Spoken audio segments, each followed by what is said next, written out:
Hello guys, আজকে বাইরে প্রচন্ড ঠান্ডা। এই ঠান্ডা হওয়ার কারণটা হলো কি, বাইরে প্রচন্ড বাতাস, রাত্রে একটু বৃষ্টি হয়েছে। এই কারণে ঠান্ডা এতটা বেড়ে গেছে যেটা ভাষা প্রকাশ করা যাবে না। এই কারণে আমি জ্যাকেট গার্ড দিয়ে বাইরে এসেছি। আর এই জায়গায় একটা সুন্দর একটা দৃশ্য আজকে আমার চোখে পড়েছে। রাত্রে যখন বৃষ্টি হয়েছে, তো বৃষ্টি হওয়ার কারণে আপনার বিভিন্ন জায়গায় জায়গায় আপনার পানি জমে আছে। এই জমে থাকার কারণে আর বাতাসও হচ্ছে। মনে হয় যে জায়গা পানি জমে আছে, এই জায়গায় যখন বাতাস হচ্ছে, পানির গুলা আপনার সমুদ্রের মতন আপনার ঢেউ খেলছে, এমন একটা ফিলিংস সৃষ্টি হয়েছে। দেখাচ্ছি আপনাদেরকে যে জায়গায় পানিগুলো জমে আছে ওই জায়গার বা সিচুয়েশনটা। আমার পিছনে কিন্তু একটা সমুদ্র না, এটা কিন্তু একটা খালি একটা মাঠ। এই মাঠে কিন্তু আপনার পানি জমে আছে। এখন বাতাস থাকার কারণে আপনার পানিগুলো আপনার ঢেউ খেলছে সমুদ্রের মতন। খুব খুব সুন্দর একটা ফিলিংস মনের ভিতরে সৃষ্টি হয়ে গেছে আমার এই জিনিসটা দেখে।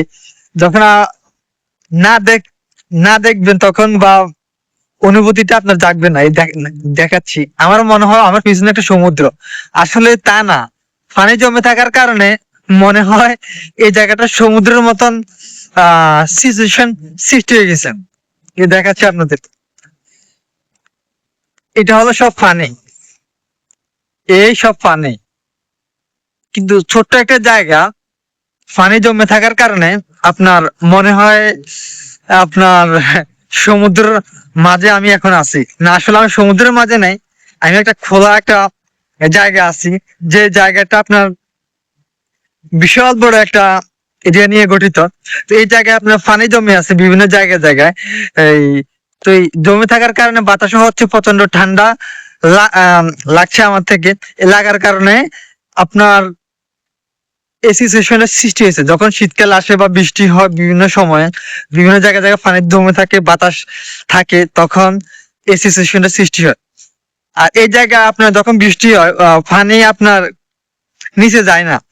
কারণ কি, পানি মাটি আপনার শোষণ করে না। কারণ কি, এই জায়গায় সব পাথর পাথর থাকার কারণে আপনার পাথরে আপনার পানি শোষণ করতে পারে না।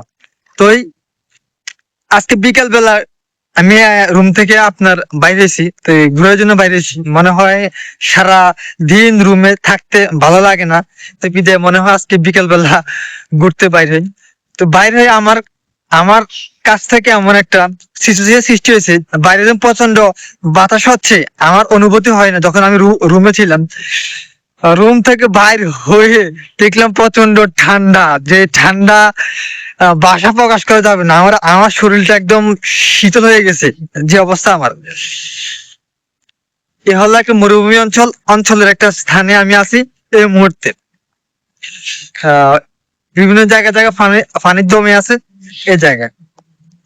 আর এই জায়গায় বড় বড় আপনার লরি, পাগল আপনার এই জায়গায়